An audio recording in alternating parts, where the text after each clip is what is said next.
I know from personal experience it can be tough to transition from a student nurse to a professional nurse.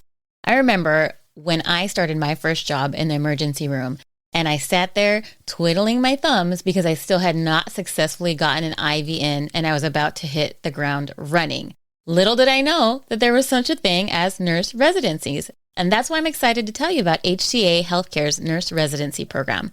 This program supports newly graduating nursing students at the early stages of their careers. HCA Healthcare's year-long nurse residency program helps first-year nurses transition from the classroom to working in the field with confidence. Plus, nursing residents get access to a range of opportunities to learn from specialists in various areas, such as ER, critical care ICU, and surgical services. And there's a variety of other great benefits. Learn more today at careers.hcahealthcare.com/residency. Again, that's careers.hcahealthcare.com/residency. HCA Healthcare is an equal opportunity employer. Welcome, everybody, to the Nurse Leader Network. I am your host, Chris Racinos, and I'm going to walk you back in time today. I want you to close your eyes, unless you're driving. If you're driving, please do not close your eyes. And I want you to picture this. It is a cold and windy October evening in 1857. And I know none of you could picture that, probably because we were nowhere near creation, neither were our grandparents in 1857. But let's take us back to 1857. And on that cold, windy day, while dinner was brewing and the laundry was boiling on the stove to be cleaned, a woman sat down and took out her lamp, and she put that lamp on the table. And she was trying to figure out, how do we look at all of the things that are happening in terms of this medical data that we have, and how do we create some type of analysis to understand it? And lo and behold, the pie chart, or in those days was called the polar diagram, was born. That story was actually a true story. I don't know about the October winter evening night, but that was a story of the very first nursing inventor, Florence Nightingale. And so that's just kind of a little teaser as to what's to come. We're going to talk to a really cool inventor today. So hold on to your shorts and get ready for an amazing episode. Welcome to the Nurse Leader Network podcast with your host, Chris Racinos. Wherever you're going on your nurse leader journey, we're here to help you get there. All right, everybody. I hope you enjoyed that little taking you back into time over a century ago. Today's guest is none other than the Brian Mohika, CEO and founder of Cathware. Welcome, Brian. Hello. Thank you for having me. All right, Brian. So you are officially a nurse inventor.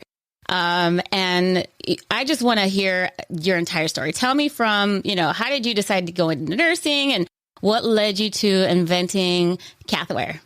Well, one time at band camp, I got out of the Air Force, and I knew I wanted to be in the medical field. I just didn't understand how to go about doing it. I hated college. I hated science in high school, which is why I went into the military. But after the military, went and set a bunch of short-term goals for myself, became a phlebotomist, medical assistant. Then I got my degree I earned my degree in radiology, was working in the operating room. And that was when I had a close encounter, if you will, with nurses as I was working in interventional radiology. And I realized a vast difference in job titles and job descriptions. Until that point, I didn't realize that what I was looking for in a career all of it was found in the role of a nurse. I just thought, working in the hospital, everybody has, close proximity with patients and things like that. And you do, but not really in a professionally intimate relationship with a patient as a nurse does. And as I was working in the interventional radiology suite, I saw nurses sedating patients and monitoring them, getting to know the family, getting into their medical history, and taking them to PACU and all that other stuff, sneaking in a little coffee here and there in between. And I learned the hard way. And that's when I knew that I wanted to go into nursing. And interestingly enough, I had graduated with my degree in radiology after 1 year. Went into nursing school, 4-year program, graduated top of my class. And while I was in nursing school and also working in radiology in the interventional radiology suite, I had a vision I saw a patient come in with a leg bag on. We were setting up the procedure table. He was going to have a double nephrostomy, a tube exchange, which are two tubes that come out of the kidneys, one out of each kidney. And when he was getting onto the procedure table, he had the leg bag around his leg. And I just had a vision for cathwear, which is a medical underwear designed for patients that require the use of leg bags. When patients have to wear the leg bag, it slides up and down the leg. The patients tend to over tighten it, can't wear shorts, can't wear a skirt, and things like that. So I went home. I went to Walmart, bought some long men's underwear, went to the arts and crafts store, picked up a bunch of material. My stepmom is a seamstress, and she was making us samples on our kitchen table for about 2 years.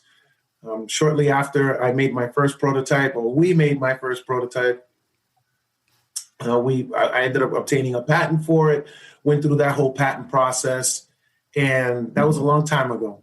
As we were speaking before the recording started, things take a really long time. I had the vision in the operating room at 2012, fully owned the patent in 2013, and it's 2021, and I'm just starting to launch the business now onto the international stage in about a year and a half.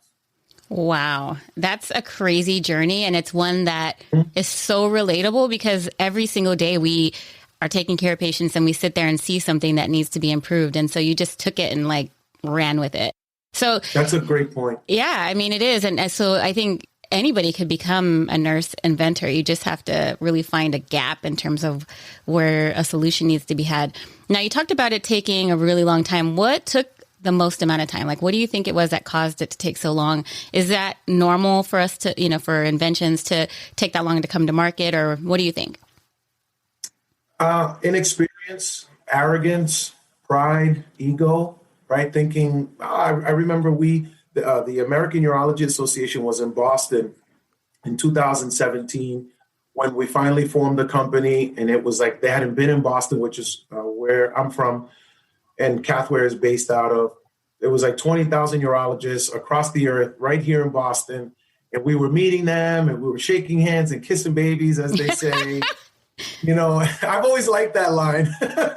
It's a total politician line. I love it. And we were meeting these doctors, and all I had was a prototype, and it wasn't even a working prototype. And we were meeting the doctors, and we're like, yeah, in 2 months, we're going to send you some samples.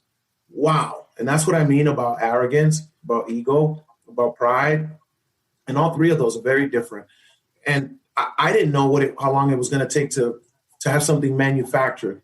So it took us 2 years from May of 2017 before we had an actual prototype that we could sell, or an actual unit that we could sell. By the time I got back to all of those leads, the doctors didn't even know who we were. And I had to try to rekindle any type of business relationship. And a lot of them, they just lost interest at that point. So the hardest thing that it took for us was understanding the manufacturing process. We were sending samples across the earth. It was like 15 manufacturers at one point. But, it's a medical device. It's something that is close to the patient physically, right?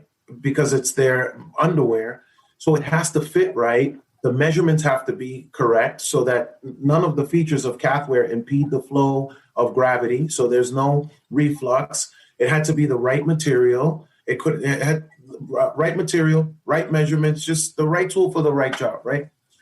So that really took a long time. Anytime we would get a sample, it was like, oh, this one's great, but if you could just do this and then do this, we didn't know that you need to have a pattern, and things like that. That took a really long time because every time we got it and then we wanted to make a change, we had to mail it. They had to receive it. They had to put it back into their manufacturing queue. Then they had to make it. Then they had to mail it and we had to receive it. So it was about 30 to 45 days each change that we wanted to make. And it took 2 years. It took a really long time. Wow. Now that hindsight's like 2020, is there something that you could have done differently to speed it up, or is that just like the manufacturing process?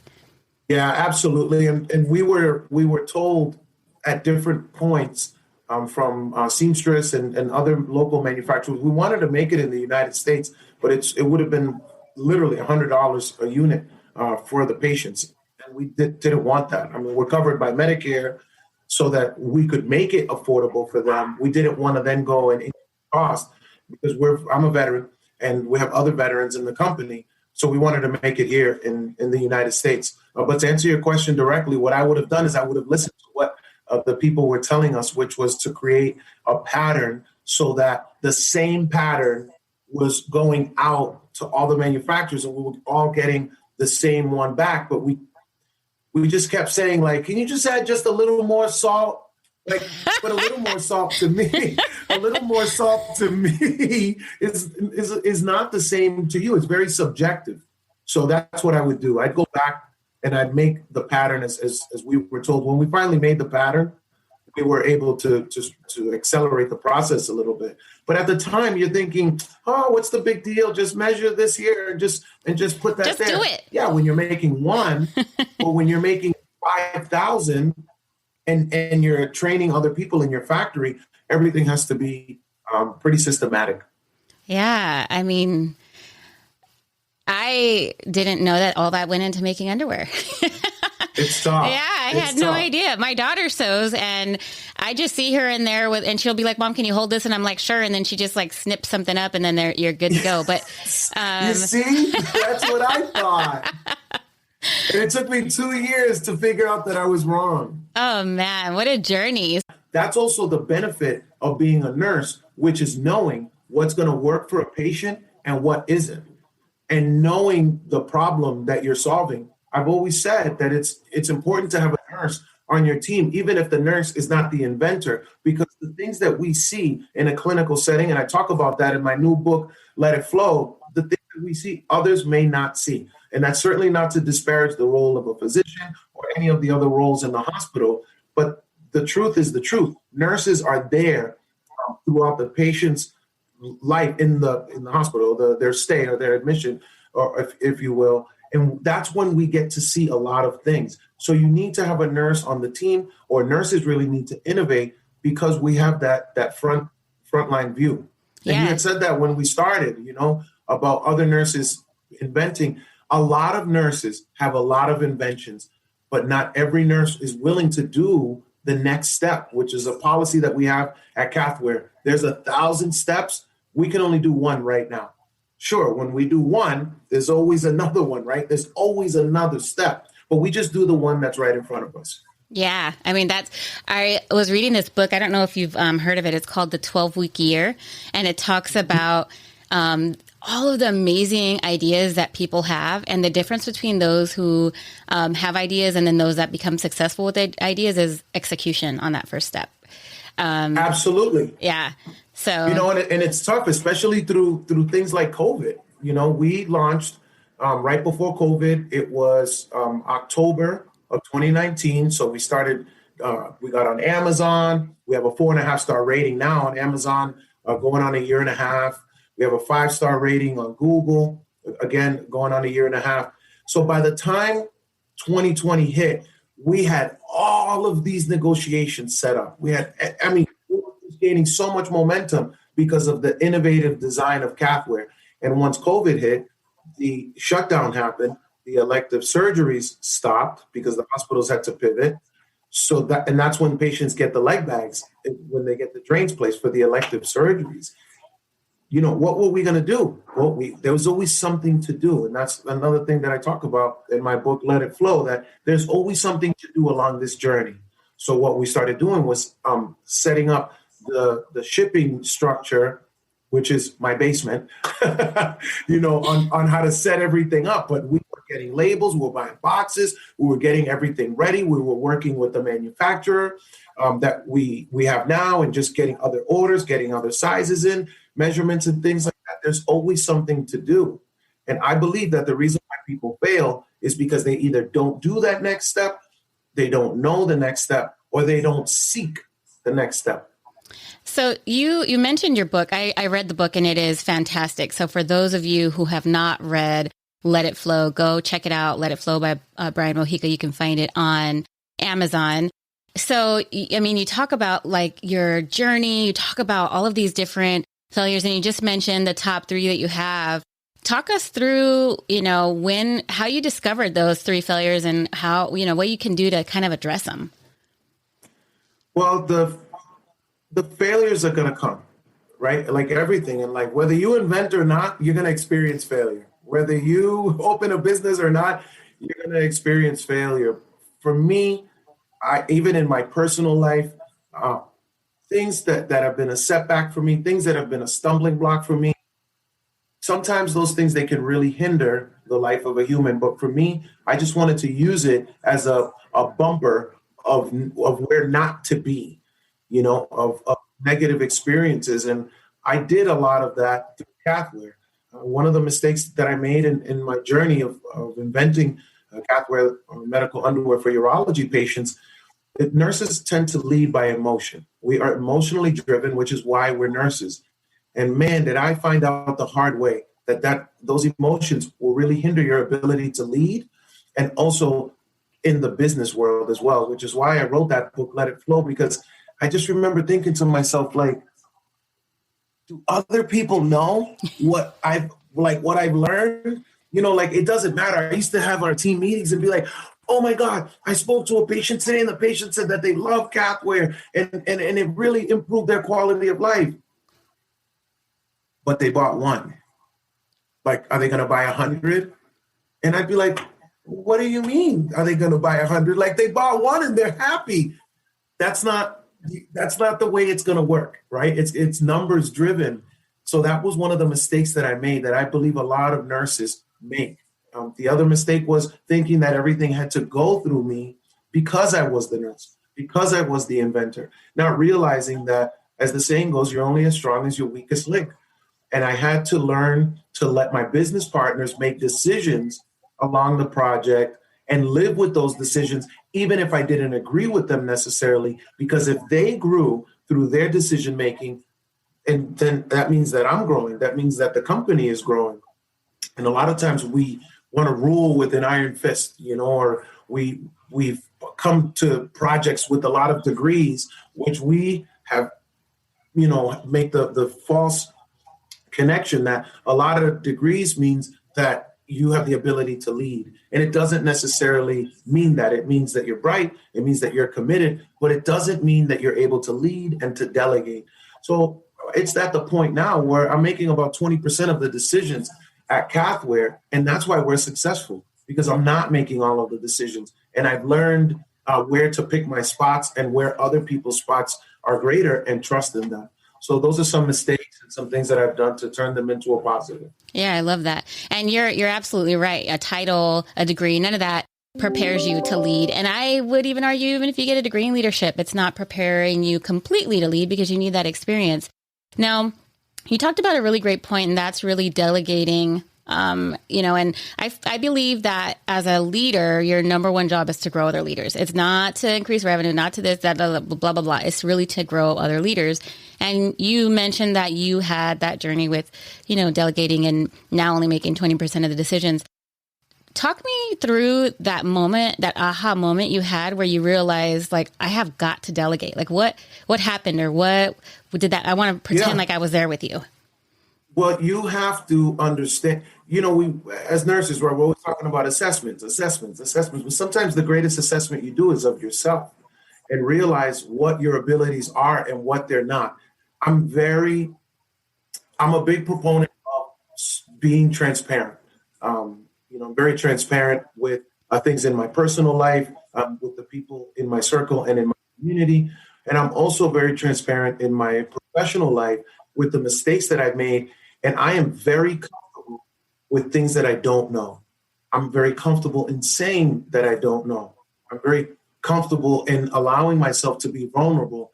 And the world, especially the corporate world, teaches you against all of that. You gotta know. You gotta know what you're doing. You gotta be a leader. You don't. what you need to do is you need to make a list of your strengths and make a list of your weaknesses and then hire your weaknesses, which is what I did. And that's what I talk about in the book. Like, I don't even know how to spell business plan. I didn't know what a business plan was. I love it. I love saying that. I didn't know what a business plan was. I didn't know how to the structure, and people are like, oh, you have a business plan. And then after you have a plan, it starts to change later on. And I'm like, well, why would I make a business plan if it's going to change later on? Why wouldn't I just do it as I go? But I hired someone, my childhood friend, Edwin Alvarez. He has his degree, his master's degree in business. He hates everything nursing. He faints at the sight of blood. He doesn't like any of the things that you and I probably like. Like, I remember working in the operating room and just, watching open heart surgery. I could eat a steak dinner with no problem watching that stuff. Ditto. That's my strength. The medical stuff was my strength. Interacting with patients, doctors, family members, and things like that. The emotional stuff, that was my strength. The vision for Cathware, the way I wanted it to look, the way that I wanted customer service to be, and all of those other things, even the logo, the name, and the brochure, and where the trademark sign was, like all that stuff. I really wanted to hold on to that and really push the vision there. But I knew that I couldn't do it everywhere else. So the things with the business plan, negotiating contracts, inventory, and things like that, I just didn't want to deal with that. Excel spreadsheets and maybe we should do this or maybe we should do that. Financially, I didn't want to do any of that. So that's where Edwin Alvarez came in. Then I hired another childhood friend. Everyone that's associated with Cathware is right from our hometown. I believe in giving back into the community and pulling other people up with you. So I didn't know how to set up a website and do online, shopping. I'm 43. I go to the store. I try things on, like, I put them around my neck to see if it fits on my waist and those things that we learned growing up. Well, I hired someone, Miguel Lopez, and he has an amazing eye for marketing. And he comes in and, he sets up everything at Amazon and he optimizes it. Let me tell you something. Amazon is not like you just put a product and that's it. It is a science. So when we thought that we had Amazon all optimized and we're like, oh, we got like 3 sales, in a month, we were excited. And Miguel comes in and he showed us this rating that tells you like whatever out of 10 on a scale of 0 to 10. And we thought that we were a 10 out of 10 and it was a 4 out of 10.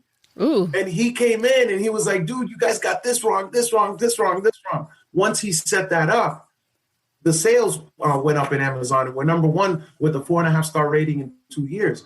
So to go back to the original question, it's recognizing what your weaknesses are, being okay with it, being transparent with it, and then going out and getting help there in those spots. That's how you build your team.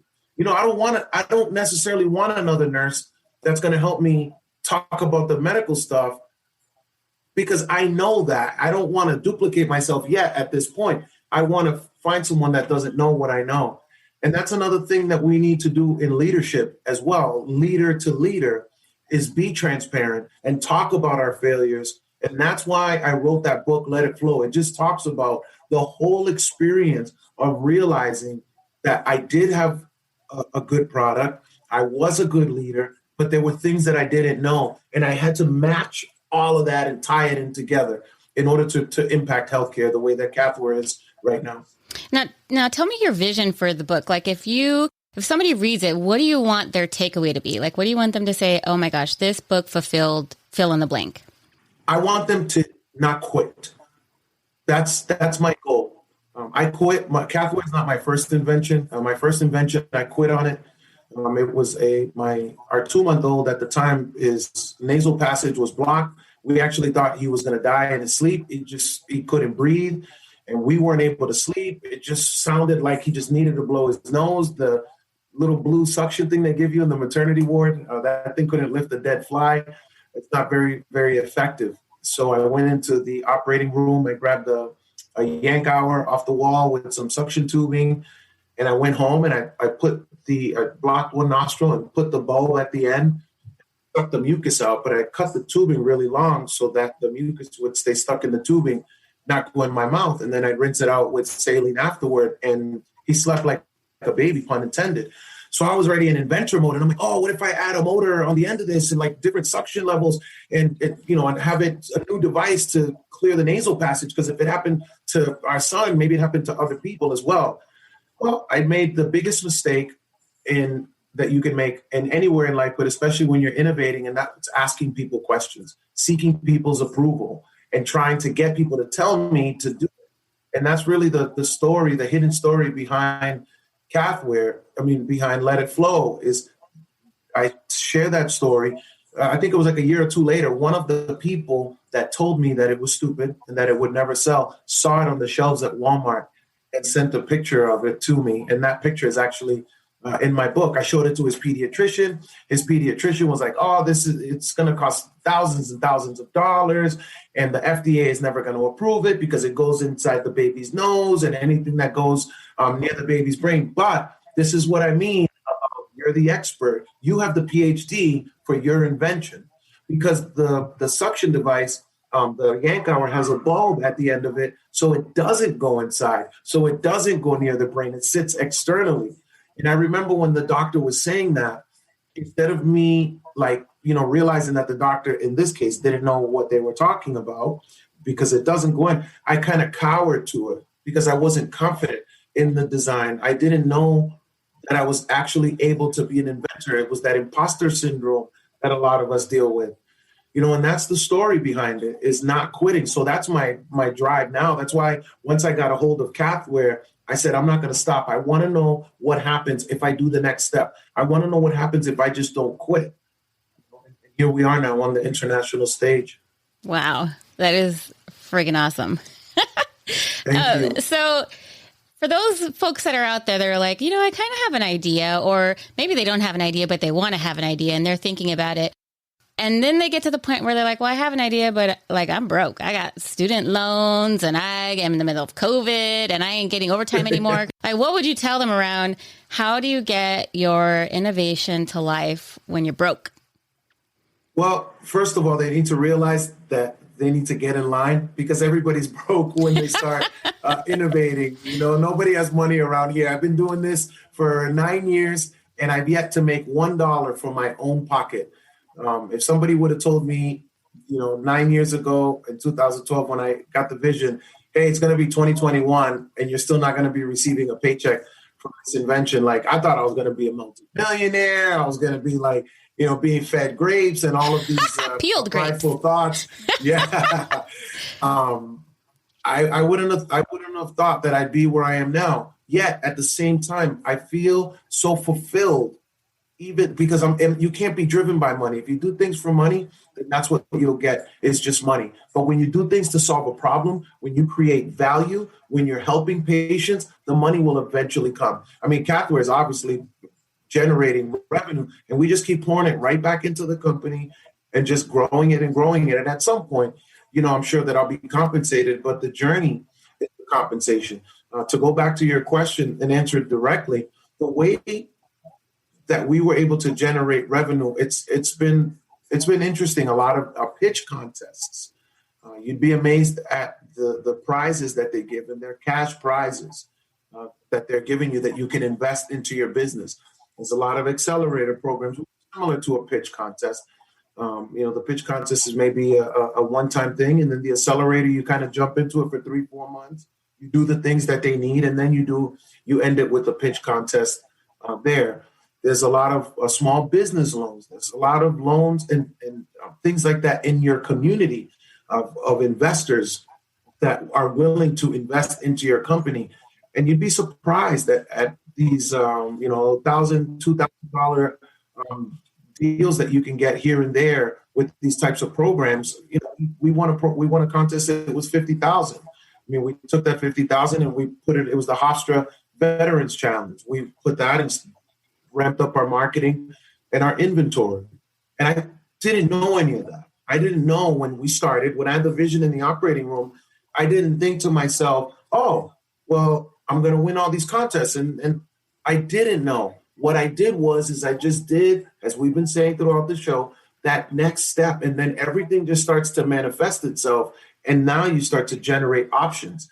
And also, in another thing too, when you're a nurse and you have an invention, people trust nurses. I think it's 17, 18 years that we're the number one trusted profession. There's value in that. So when you invent a product and you're a nurse, I mean, it could be a ketchup bottle with a flashlight. But the fact that it's a nurse that invented it, like, wow, well, there must be some life-saving ketchup. Because nurses, so we have to ride that momentum, right? And that's why I wrote Let It Flow when I did for, at the end of last year, because it was the year of the nurse. I was like, wow, let me ride this momentum. I believe in momentum, and there's so many ways to generate revenue, but you're never going to generate revenue unless you start. And people want to invest in that. We got initial funding from friends and family. That one of the people that we knew, he had more than others, and then one of the investors that we knew, he didn't have that much, but it was enough for what we needed. You give someone that doesn't have a job $100, it's like $1 million to them. Yeah. And we need to get over that, because I didn't know that we were going to generate revenue in this fashion. And that's another thing that I talk about in my book, Let It Flow, is the ways that we went about doing that. And I think once we can see, I don't really need money, I just need a good idea, then you'll have a lot more confidence. I talk about the patent process as well and how to be successful in that too.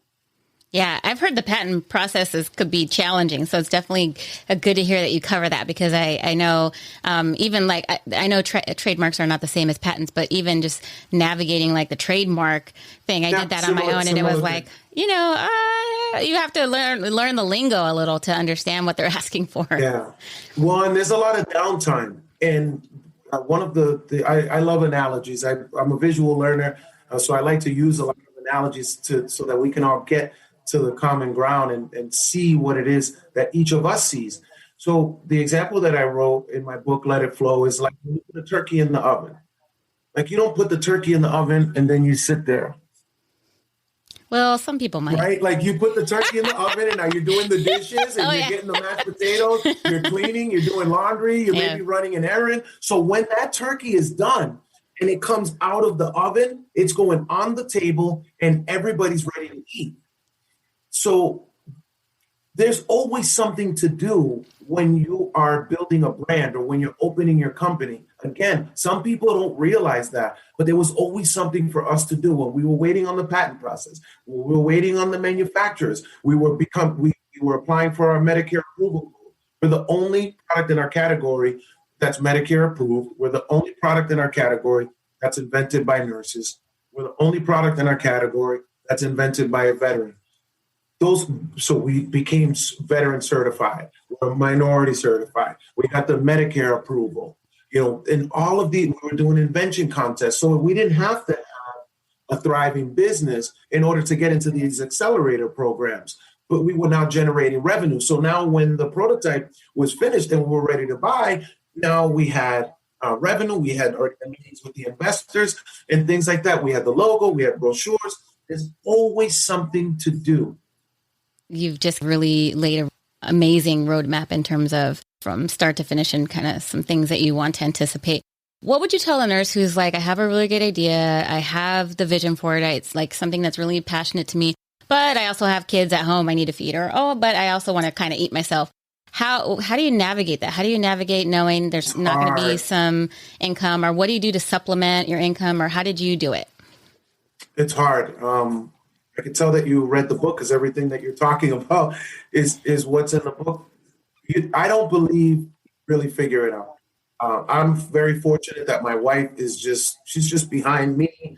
She's behind the vision. And I mean, you're not around. You can't be at two places at once, I'm always there for my kids when I need to be there. And then after, when they go to bed, I'd be up 10, 11, 12, 1. I mean, sometimes we've had business meetings at 11 o'clock at night.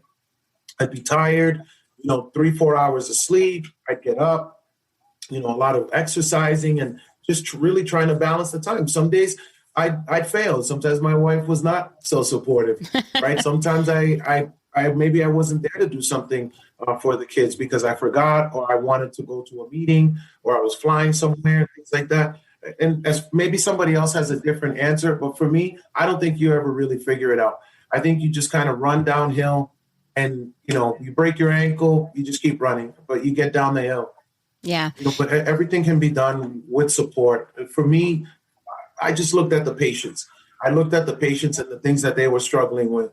And I wanted, man, passion will drive you further than money ever could. And I just have those phone calls that I get from patients. We have 150 reviews, I believe, maybe over that now on Amazon. Reading them. I mean, the impact that we're making in people's lives, you couldn't pay me enough to feel what I feel, knowing that I'm helping people, and those are things that drive your passion. And the things with the family, something sacrifices. And sometimes I went out with my wife when I got on LinkedIn. It was like the best decision that I made, man. It was a lot of people that I met. I met you there on LinkedIn as well. And then as I was making those connections, I remember going out with my wife and she had to take my phone and put it in her purse on silent. And that's when I knew that I was like, wow, it's a lot. Like you're trying to balance it all. Because every time the phone went off, I had a connection from LinkedIn. I wanted to already start speaking with that person because I knew they were on the phone at that moment that they accepted the connection request. So I'd be like, biting your nails. Yeah. I'm like, check, please. And you're done, right? Honey, I just had water. It's okay. Yeah. It's time to go. Yeah. You should have seen me in the restaurant. Listen, oh my God, really? That happened at work? I can't believe it. I can't believe it. Oh my God. We got to give your wife the gold star for that one. Cause she, you probably deserved a can of whoop, many times. Definitely. Yeah, that's hilarious. But it's true, right? I don't really believe that there's such a thing as work-life balance. But what I do believe is that you can prioritize the important things that matter in your life and then be very intentional about how you set your day so that even if you only have 10, 15 minutes to do whatever you want to do with your kids, make that 10 to 15 minutes the best 10 to 15 minutes that you could possibly make it. Because I think, quality over quantity anytime with whoever it is. So definitely agree. I know as I've grown my business, same thing. I have been very intentional about managing and getting it in. And it was so funny because I met with, so I'm in a mastermind and one of my mastermind person, I made a comment and I said, how do you fit it all in? Like, how do I fill it all in? And he's like, Chris, you don't fit it all in. He's like, you realize you get to choose what you do, right? Like there's nobody in that driver's seat. You choose what you do and how you spend your day. Nobody else can do that for you. And so I kind of was like, oh my gosh, I choose. Yeah. I get to choose what I do. You said that when we started, when I congratulated you on getting your doctorate, and you said, man, if I would have known, I would have done it later on. So I know that, that it's difficult to balance certain things. I mean, but what are you going to do? Either you're balancing these projects or you're not doing these projects and you're balancing something else. Yeah. And these things, they're going to impact our children's lives. And those were things that I would explain to the family as well, in a loving way. If you want this, if you want these types of things, if you see these things happening in our family, I need to do this. And that's the importance of delegating. Because when I hired Miguel, I used to like doing the shipping for Cathware. Like I just knowing that I invented something and I'm packaging it up and I'm sending it to a patient, I'd be like, buy Cathware. Oh my gosh, you wrap your baby up in a bundle before you sent it. Yeah, like just send it out. Bye, man. But then I knew that I wanted to breathe. So when Miguel came, I said, no, now you do the shipping. He does and he's like, oh, I'll do the shipping. He said, we can send all the inventory to Amazon. And all we have to do is click buttons and Amazon does the shipping. I didn't know that. I'm over here packaging it up in my own house and things like that. So that was the importance of delegating. Once he took over the shipping, I had so much more free time. And again, you just try to figure it out. I mean, now I'm going for my master's because I have free time. So it's like you just keep going. But don't quit, because there's a lot of patients that are counting on nurses to push their ideas forward. And you'd be amazed at what passion will get you if you want to help a patient. Yeah, it's true. I mean, the entire world could be changed in so many ways. And I like to think of it as like, how many people are suffering because you're not getting off your butt and producing what it is that would make their life better. So it's just really important as I wake up, I have a little saying on my desk and it says, to make the people that I serve feel like the most important people in the world. And that's how I live my life. Like I really do aim to create products and things that are really going to increase, people's life satisfaction, and that just gives me satisfaction the same way Cathware is giving you satisfaction. So I definitely agree with that, and I think it's an important thing to remember every day as you're going through. One of the things that I did to help me with the delegation was I created a work plan, and on the work plan it has a couple columns, and so one column is like who's doing it, and then the next column is what it is, like the project name or title or job task, whatever. And then very in the middle, it was like the detail and it had the very specific things. So for an example, it would be like scheduling my podcast and exactly how I would schedule it, like which platforms I'm using and all this stuff. And then it would have the amount of time I'm taking on doing that weekly and then ongoing, or if there was a deadline for that. And I did that with all of my tasks. And what I chose to do was look at like ordering them in terms of priority. Like which ones do I absolutely have to do? And so I did them in priority, and then I looked at which ones do I absolutely need to do. So for example, recording this podcast, like it's my show, so my voice obviously has to be there. I can't delegate that. But then there's so many other things that I could. So I took everything that was on that list and everything that I didn't have to do, like it didn't have to be me, I delegated it. And so it was a really easy way to look at like how to delegate it. And then because I put all the detail in there around how I did each thing, it was an orientation guide for the person that I delegated it to. I could sit down and say, hey, these are the tools I use. This is how I do it. This is how often. This is how long it should take you. So it was really a cool tool in terms of delegation, because I think a lot of us, we know how to delegate like, things for patients to staff on the floor maybe, but when it comes to being a leader, delegation, especially if you're like leading with friends. I know I've led with friends before and I'm just like, I'll just pick it up because she's my friend. So it's harder to let it go sometimes when you're trying to help somebody out, or if you think you're the only one that knows how to do it the right way. Yeah, I know. Yeah, again, right? Pride, arrogance, and things like that. And another thing that I learned too, as you were speaking, I was thinking about the things that like this program and things that you're working on. It truly is a collective effort in order to reach patients. I've met so many people on LinkedIn that have these types of platforms.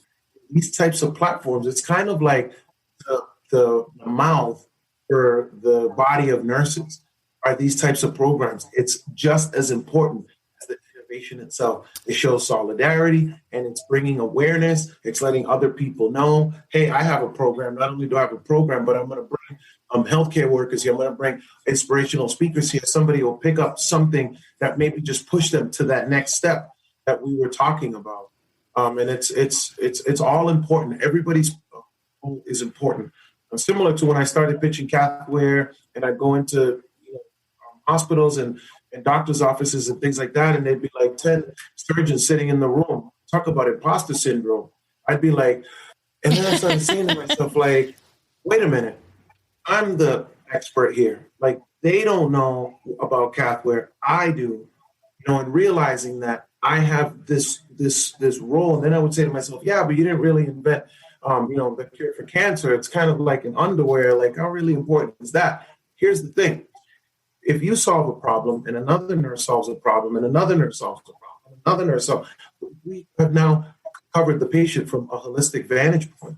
So it really doesn't matter what it is that you invent. It matters the problem that you solve, that now we can check it off the list. And your program is helping a lot of people, highlighting a lot of people, so that other nurses say, man, she always has people on that show. Either I'm going to do a show or I'm going to invent something. Yeah. Yeah. I was reading an article the other day that talked about nurses highlighting other nurses, and in the article kind of twisted in AI. And it was interesting because it was like a conversation about healthcare people, and they were talking about AI and technology and if it's good or if it's bad.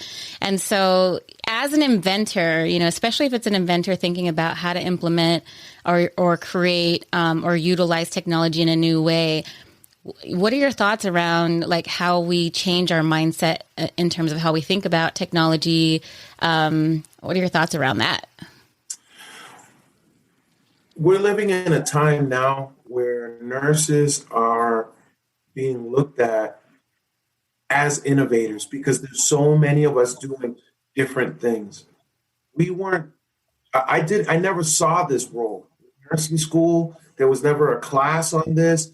I never, before I got on LinkedIn, I didn't even know that there were other nurse inventors. Like I thought I was just on this island by myself because I didn't know. I really didn't know. I actually got on LinkedIn looking for a lead that I had connected with face to face in Boston, but lived in another state. So I was like, oh, let me get on LinkedIn. And one thing led to another. And I was like, whoa, there's other nurse inventors here. And that's when I was able to really grow because you should never want to be a big fish in a little pond. You're never going to grow like that. You never want to grow being the smartest person in the room. We've all heard the quote. You know, I wanted to be on LinkedIn where there were people that had, higher degrees than the ones I have and people that were going to help me grow and that I was going to be learning from. And it was like a kid in a playground.